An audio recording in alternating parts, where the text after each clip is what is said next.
Olá amigos do YouTube, estamos começando mais uma edição do Bom Dia Mercado. Faremos juntos o nosso planejamento de trabalho para essa segunda-feira, dia 3 de julho. Eu espero conseguir ajudar você, trader e punter, a fazer o melhor planejamento possível para o dia de hoje. Às 14 horas na Suécia, o Elfsborg enfrenta o Hammarby, uma cotação de 1,62. O Hammarby ele tem um pouco mais de fama, então é muito mais comum que você conheça, pelo menos de nome, a equipe do Hammarby em relação ao Elfsborg. Porém, nessa temporada especificamente, o time do Hammarby, que é o mais famoso, não anda tão bem assim das pernas. Foram 4 vitórias apenas em 13 jogos e fora de casa o Hammarby não venceu nenhuma partida ainda, tá? 3 empates, 4 derrotas, é por isso que é cotado aqui como um grande não favorito. Dentro de casa, o Elfsborg tem 4 vitórias em 6 jogos e perdeu apenas uma partida. Eu gostaria de ver para quem foi. Para o Häcken, BK Häcken, que é um time, obviamente, mais forte do que ele nesse momento. O BK Häcken está aqui na segunda colocação, tá? Então, de maneira geral, perdeu para uma equipe que poderia perder. Então, teoricamente, por mais fama que tem o Hammarby, é uma equipe que hoje não joga um bom futebol. Se a gente pegar o histórico do Elfsborg dentro de casa como contra o Hammarby, eu não consigo encontrar vitórias do Hammarby nesses últimos anos. Olha que curioso. Eu vou ter que descer aqui para achar uma vitória do Hammarby em 2007. Olha, pode parecer que não, mas a gente tá ficando velho. 2007 já tem tempo pra caramba. Já tem muito tempo, tá? Então, quando visita o Elfsborg, o Hammarby realmente tem uma dificuldade muito grande. O problema tá sendo a cotação. O Elfsborg não vence também o tempo todo nos últimos anos. Ó. 1, 2, 3, 4 empates seguidos. Alguns com gols, outros no 0-0. E tem uma vitória aqui no último jogo por 2-1. As vitórias do Elfsborg 2-1, 2-1, aí tem um 4-1 por aqui, um 3-0, enfim. O Hammarby, nos últimos jogos, derrota, empate, empate, empate. Tomou gol 1, 2, 3, 4, 5, 6, 7 vezes. Em 8 jogos tomou gol em 7 deles e em alguns jogos tomou mais do que um, aqui tomou 2, tomou 4, tomou 2, tomou 3. Realmente não é uma fase muito boa. Utilizando o PDF de apoio, a gente consegue ver que, além de não ter vencido nenhuma partida, não é uma equipe que sai tanto na frente do placar, não tem tanta iniciativa, falhou em marcar em quase 45% dos jogos e sofre gol em quase todas as partidas, tá? Sofreu o dobro de gols, ou seja, uma média de 2 gols por jogo em relação ao que jogou. O Elfsborg saiu na frente em quase 70% dos jogos em casa, bastante iniciativa, falhou pouco em marcar e em metade dos jogos ele não sofre gol. Excelente ataque e uma boa defesa. Não é um time tão bom no primeiro tempo. Para você que é trader, isso é um problema, porque a gente vem com uma expectativa, vem com um viés um pouco maior contra a equipe do Hammarby, mas o Elfsborg não costuma fazer excelentes primeiros tempos. Inclusive não é uma equipe que vence tanto a primeira etapa. Tá? Fica bem balanceado, isso é um problema. Já melhora bastante no segundo tempo, compensa, né? Mas mesmo assim, acaba sendo, se você é trader, um pouco mais arriscado. Se você é trader, como a gente acabou de falar, muito cuidado, porque geralmente a gente vem com a ideia, eu vou trabalhar contra o Hammarby porque ele tá muito mal, ou a favor do Elfsborg. Eu acho que você poderia deixar o seu viés um pouco de lado e esperar o jogo começar, para que você tenha uma leitura de jogo para confirmar essas expectativas, tá? Se nesse jogo especificamente o Elfsborg estiver se impondo diferente do que tem acontecido estatisticamente nos últimos jogos em casa no primeiro tempo, não vai ter problema. Você pode explorar talvez esse lei ao Hammarby ou estar a favor do Elfsborg dependendo do nível de superioridade. Agora, se for um time que está começando mais recuado ou o jogo tá lá e cá, não está se impondo tanto com linhas tão altas, aí você poderia tomar um pouco de cuidado, já que a gente viu que não é um primeiro tempo tão elegante assim da equipe do Elfsborg, tá? Eu ficaria de fora se isso acontecesse. Se você é punter, eu gosto de olhar alguma coisa a favor do favorito, tá? Porém, a cotação já começa um pouco baixa, tá? Eu tenho a possibilidade de trabalhar o menos 0,25, que está pagando em torno de 1,45, significa que se houver empate, você tem metade da sua aposta perdida. Caso o Hammarby vença, você tem a sua aposta toda perdida. Seria interessante, já que eu tenho, olha só, vamos combinar aqui, já que eu tenho um Elfsborg que não costuma fazer bons primeiros tempos, você tem a possibilidade de pegar esse menos 0,25 no live com uma cotação bem mais alta, assim como, por exemplo, o handicap 0, que é o DNB, empate anula. Caso você tenha no segundo tempo, início do segundo tempo, o Elfsborg melhorando no jogo, tendo começado o jogo mal, você pode pegar essa odd do DNB talvez mais alta. Eu acho que é melhor do que explorar o live. Na hora de computar ali naquela planilha que eu tenho comentado com vocês nos vídeos que eu faço para os membros, né, que a gente faz o pós-jogo, eu mostro sempre a planilha ali que eu comento aqui, as entradas de punching, eu sempre gosto de documentar o que eu tô falando. Ali provavelmente eu vou computar com essa cotação aqui, tá, de 1,42, mas eu acho que você provavelmente consegue buscar essa cotação mais alta, tá? Acima disso eu já acho muito ousado, por mais que o Elfsborg não tenha perdido desde 2007, para o futebol o tabu tá aí para ser quebrado, tá aí para cair. Tá? Então, muito cuidado. Gostaria muito desse menos 0,25 no live, tá? Se tivesse um DNB, um dupla chance, com uma cotação mais alta seria ainda melhor, mas aí... Se tivesse um DNB ou um dupla chance com uma odd mais alta seria ainda melhor, mas aí eu tô querendo demais, né? Campeonato Brasileiro Série B às 18 horas, Mirassol e Ituano, cotação muito parecida com o que a gente acabou de ver aqui do Elfsborg. Na tabela de classificação, o Mirassol é o 6º colocado, tem 8 vitórias em 14 jogos, quase metade de vitórias. Não é uma campanha espetacular, mas é o suficiente aqui para estar na 6ª colocação. O time do Ituano tem 4 vitórias apenas em 14 jogos. Já é uma campanha bem mais complicada. Tá? 10 pontos separam as duas equipes na tabela. O Mirassol tem 5 vitórias em 7 jogos dentro de casa, com apenas uma derrota. E o Ituano tem uma vitória apenas fora de casa, um empate e 5 derrotas. Uma equipe que tem bastante dificuldade. A última vitória foi contra o Botafogo de Ribeirão Preto. Quando a gente coloca aqui dentro e fora de casa, o Mirassol vem de 4 vitórias seguidas contra o Vitória e Criciúma. Esses dois aqui são adversários dificílimos, então tem que aplaudir. É uma vitória muito, muito forte. 2 vitórias, no caso. Venceu a Ponte, que não faz campanhas tão boas fora de casa, e venceu o ABC, que começou a melhorar. Então também são 3 vitórias aqui que merecem destaque, tá? Além de ter empatado com o Vila Nova. O Vila Nova consegue tirar ponto de todo mundo, impressionante, né? Fora de casa, o Ituano vinha de uma sequência horrorosa. Eram 5 derrotas seguidas. Aí tem derrota pro Vila Nova, que a gente já comentou, pro Criciúma, pro Vitória, derrotas normais também, tá? Times que você provavelmente perderia. E aqui, um empate contra o CRB e uma vitória contra o Botafogo, ou seja, os últimos 2 jogos não foram ruins. Então, não sei se a gente pode levar isso em consideração, mas parece que o ar melhorou por ali, tá? Isso eu sempre gosto muito de ver o momento, tá? O Mirassol parece ter um momento melhor, mas o Ituano vem pelo menos de 4 pontos em 2 jogos, tá bom?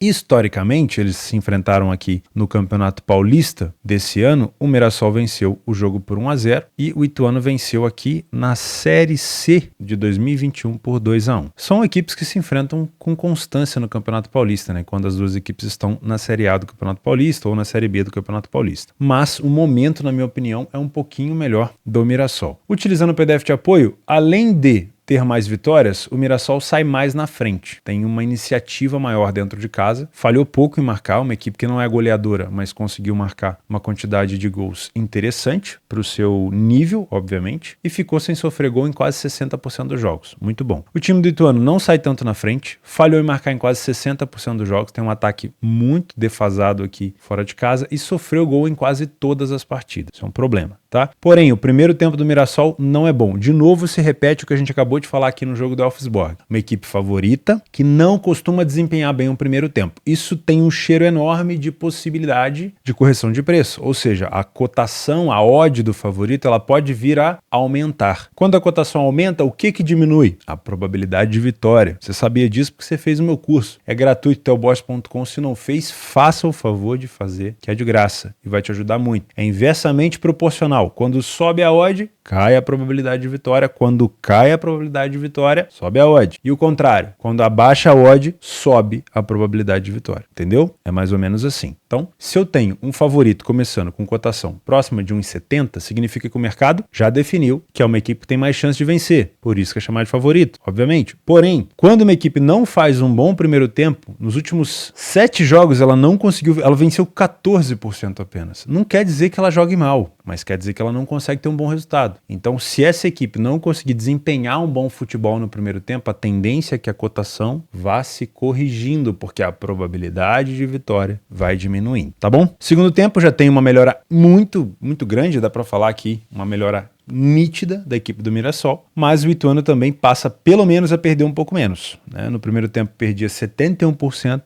e tomava 7 gols, no segundo tempo passou a tomar 5 gols, passou a marcar gols e passou a perder menos do que 45% das segundas etapas. Ainda assim, mesmo sabendo da possibilidade de uma correção de preço, você pode abrir o jogo e verificar se o Mirassol estiver indo contra a maré, jogando muito bem, se impondo, essa cotação vai concordar com o mercado, ela vai estabilizar, o mercado vai concordar com ela vai ficar estabilizada, você pode explorar tanto a favor do favorito ou contra o não favorito. Agora, se o Mirassol estiver de fato jogando mal, você pode aproveitar essa correção se estiver dentro das suas metodologias. Se você é Panther, meu querido amigo, eu gosto muito de pensar nesse menos 0,25 também do Mirassol. Dado todos os problemas do Mirassol no primeiro tempo, você também pode tentar buscar essa cotação no live. De novo, tem um primeiro tempo mais ou menos ruim, o time às vezes não está jogando bem. Espera, quando ele melhorar, talvez esse menos 0,25 esteja ali na casa de 1,70, 1,65, 1,80, às vezes 2, pode ser interessante. Agora, Ituano começou já marcando um gol. Aborta a missão, porque a não ser que o Mirassol empate logo em seguida e vá para cima e comece a se impor. Igual aconteceu com o River Plate. O River Plate a gente tinha ideia de trabalhar um menos 0,25 no live. O Barraca Central começou marcando um gol e começou empurrando o River Plate para trás. Então,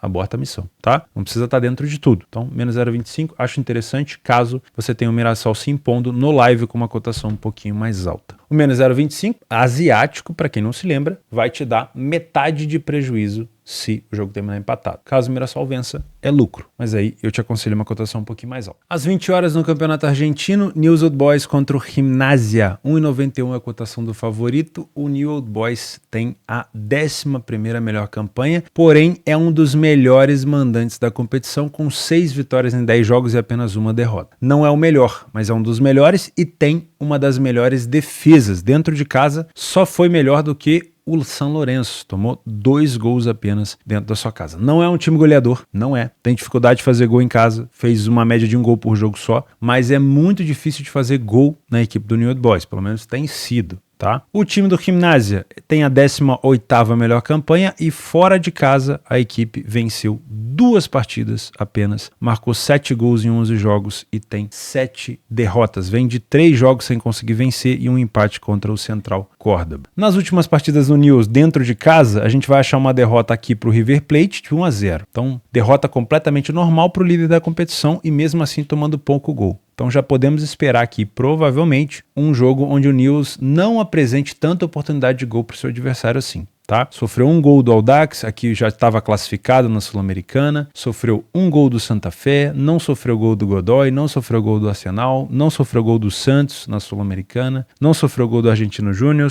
nem do Blooming, também na Sul-Americana, e sofreu um gol do River Plate. Então uma campanha sólida defensivamente. Com o Gimnasia fora de casa, uma derrota aqui na Copa Sul-Americana para o Universitário de Deportes do Peru, contra o time do Central Córdoba, empate, contra o Goiás, empate e 2 derrotas contra a União Santa Fé e Godoy Cruz por 2-0. Últimas vitórias foram Arsenal de Sarandi e Argentino Júnior. Quando frente a frente se enfrentam na casa do Newell's, o Newell's Old Boys tem uma vantagem histórica aqui. Porém, recentemente, em 2019, por 2 vezes, uma na Copa de la Superliga e uma na Liga da Argentina normal, Superliga normal, o Gimnasia venceu 2 vezes por placares elásticos, 3-1 e 4-0. É uma situação atípica, tá? Historicamente, o time do Newell's Old Boys tem mais vantagem contra essa equipe. Porém, o que me preocupa por aqui é a parte ofensiva. O time do Newell's falhou em marcar em 30% dos jogos. É uma equipe que sofre pouco gols, pouquíssimos gols. 80% dos jogos ela não sofreu gol. Beleza, quando sofre, é uma média de 1 gol só. Tem 0,2 gols sofridos de média. Mas não é uma equipe goleadora. Tem uma média de 1 gol marcado apenas. Então, contar com gols do Newell's Old Boys é mais complexo. Pelo menos tem sido assim.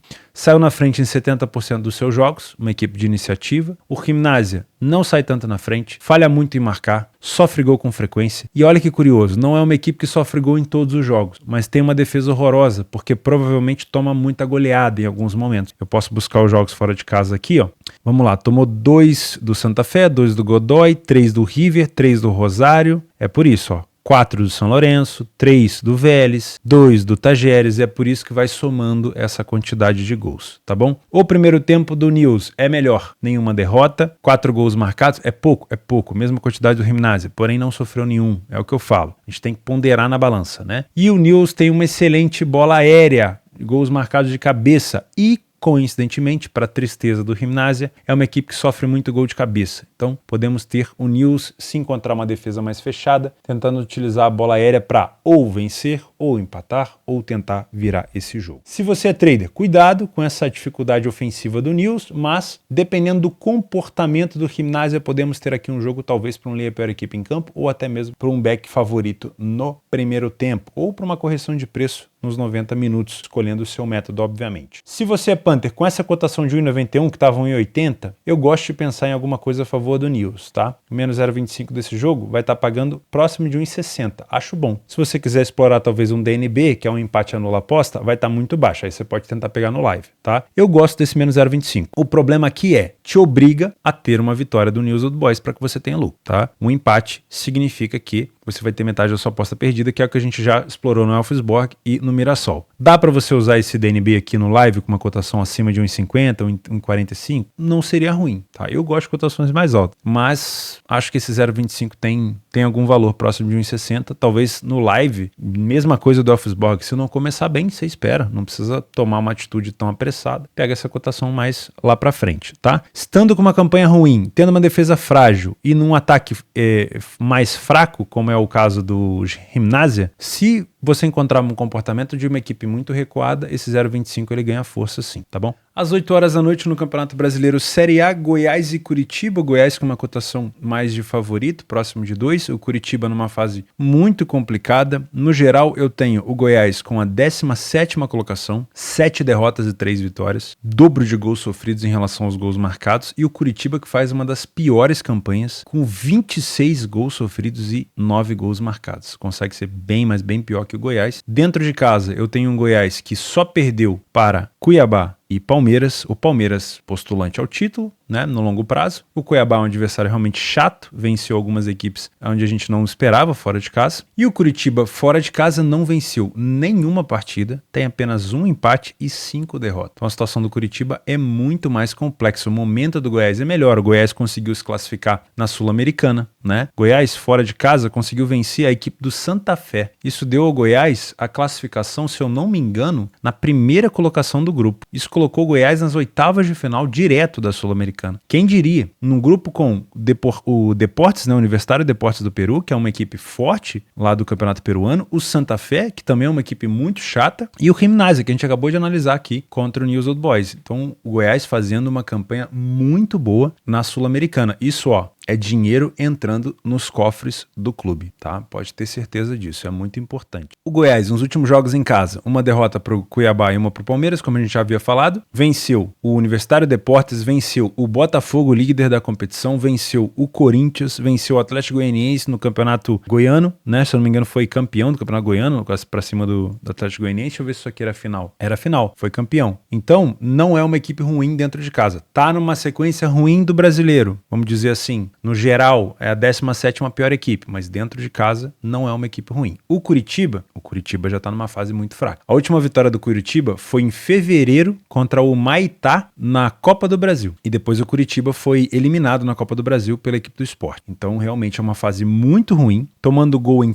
todos os jogos, mesmo no empate contra o Cuiabá, o Curitiba tomou gol fora de casa. E quando a gente filtra somente os jogos do Goiás contra o Curitiba na casa do Goiás, o Goiás como mandante, tanto na Série A quanto na Série B, o Curitiba venceu apenas 2 partidas das 6 das 11 disputadas. Então realmente é uma campanha do Goiás em casa melhor, o momento do Goiás é melhor em casa, o Curitiba vive uma fase pior no geral e o Goiás, na minha opinião, historicamente também leva mais vantagem. Utilizando as estatísticas, a gente não vai encontrar tanta coisa boa, porque como eu falei, o Goiás está bem em casa, mas tem seus problemas. Ficou sem sofrer gol, nenhum jogo. O Goiás sofreu gol em todos os jogos, mesmo nos jogos que venceu. Foi o primeiro a marcar em nenhum jogo. O Goiás, quando venceu, ele virou a partida. Isso é um problema, tá? Isso é um grandíssimo problema, principalmente se você vai trabalhar no live. O Curitiba já conseguiu sair na frente mais vezes do que o Goiás. O Curitiba falhou pouco em marcar. Apesar de ser uma equipe que sofre muito gol, também é uma equipe que vai pra cima, uma equipe mais kamikaze. Isso pode prejudicar o Goiás por aqui, tá? Não duvido que a gente possa ter uma incidência de ambas marcam, né? É um cenário cabível, mas vamos continuar. O Goiás tem uma média maior de gols marcados, porém, gols sofridos, as duas equipes passam de 2 gols sofridos por jogo. O Curitiba chega a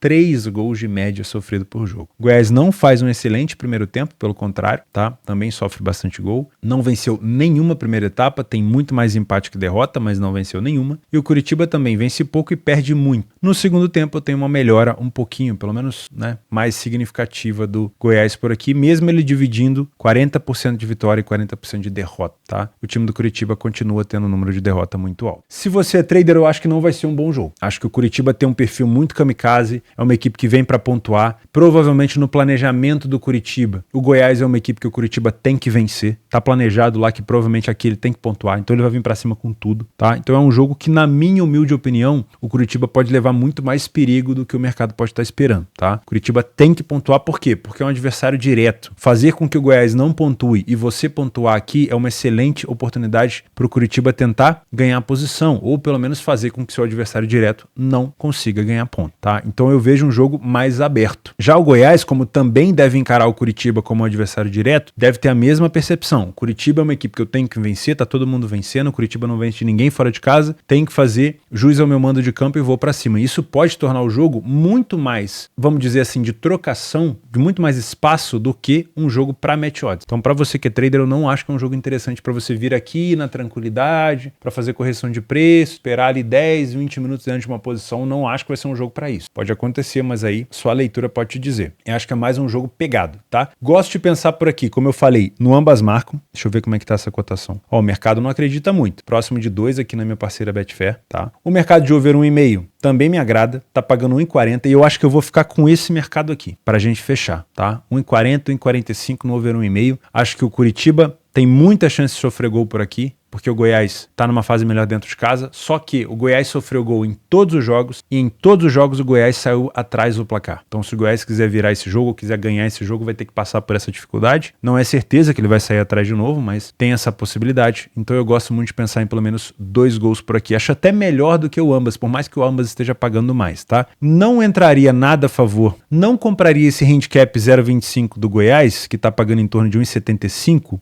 porque o Goiás tem essa tendência de tomar gol também, tá? Então isso pode prejudicar um pouco a nossa entrada, porque isso forçaria o Goiás a ter que virar o jogo. Você pode pensar talvez um DNB, tá? O empate anula do Goiás próximo de 1,50, pode ser interessante. DNB do Goiás pode ser bom e esse over 1,5. Eu acredito que esse over 1,5 vai ser a entrada que eu vou definir aqui como padrão, que eu vou colocar ali na planilha, mas também é muito cabível esse DNB. O problema é, o Curitiba, como eu falei, vai ter que vir para cima. Acho que é um jogo que tem a tendência maior da gente ter mais do que um gol. Nas opções de jogos extras para essa segunda-feira, a gente tem 3 jogos chineses, com destaque para o primeiro colocado Xangai Port contra o Shandong Taishan, que era o antigo Shandong Luneng. Muito cuidado com esse jogo aqui, tá? Muito provavelmente você vai ver uma cotação um pouco mais alta do líder e vai querer se assanhar por aqui, mas cuidado, tá? O Shandong Taishan tem histórico de vitórias constantes para cima do Xangai Port, antigo Xangai SIPG, né? O Shandong Taishan é o antigo Shandong Luneng. Então, muito cuidado, o Shandong Taishan também é muito bem posicionado aqui dentro de casa. Depois nós temos mais 2 jogos por aqui. Esse Yuhan é muito favorito contra o Shenzhen, mas toma cuidado com as cotações esmagadas. E aqui o Beijing Guoan contra o Hongsheng também me parece um jogo muito parelho, tá? E por último à noite, Botafogo de Ribeirão contra o Guarani, 2 times ali de meio de tabela, vamos dizer assim. Dá para tentar ficar de olho numa correção de preço. Eu não traria viés por aqui. Fora de casa, o time do Guarani tem 1 vitória apenas e dentro de casa a equipe do Botafogo tem 3 vitórias em 7 jogos. Também uma equipe um pouco inconstante. Acho que é mais um jogo para correção de preço, para trabalho em live, do que propriamente para alguma coisa no pré-jogo. Tá bom? Eu vou ficando por aqui. Deixa eu te dar alguns lembretes. Todos os dias temos o pós-rodada exclusivo para membros. Se você não é membro do canal ainda, clica aí embaixo em Seja Membro ou acessa o perfil do canal e depois clica em Seja Membro. O valor é muito baixinho e você tem acesso todos os dias ao PDF de apoio. Deixa eu mostrar para você o PDF de apoio. Esse aqui tem as grandes probabilidades do dia e tem as ligas que vão ser comentadas nesse PDF de apoio, tá? São mais de 100 ligas que a gente tem no PDF de apoio. Esse PDF é feito à mão, tem tudo aqui explicadinho, tá bom? E você também tem acesso aos vídeos, como eu falei, do pós-rodada, e os vídeos do BDM ficam liberados para você mais cedo, dependendo do seu horário. Fechou? Então, esse é o recado. Segundo recado, lá no meu site telboss.com você faz de graça o meu curso, além de participar de sorteios lá na aba Prêmios. Pix todos os dias, pelo menos enquanto os meus parceiros continuarem depositando essa fé aqui em vocês. Então aproveita, tá? Pode ser que acabe no mês que vem, vamos ver. R$50 todos os dias e bancas da Betfair R$30 todos os dias. Além disso, se você chegou até aqui e não se inscreveu no canal ainda, por favor, se inscreve, que eu sempre esqueço. Se inscreve no canal, deixa o like no vídeo que ajuda muito a gente a continuar crescendo por aqui. Muito obrigado pela companhia, um grande abraço, fica com Deus e até terça-feira.